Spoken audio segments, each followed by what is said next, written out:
Daim seni izli için gölgemim.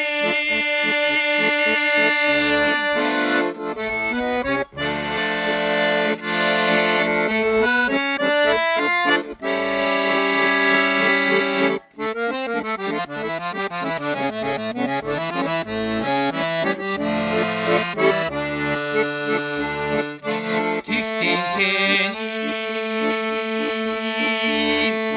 dizime gelenleri dedim.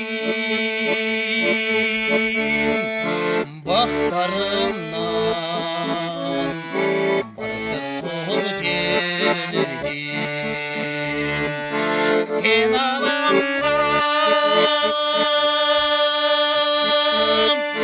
kaygır tuğacar alsam. Men ağlamam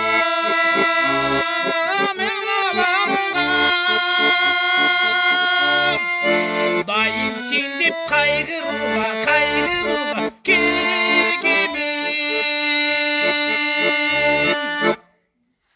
Çok rahmet. Allah razı olsun.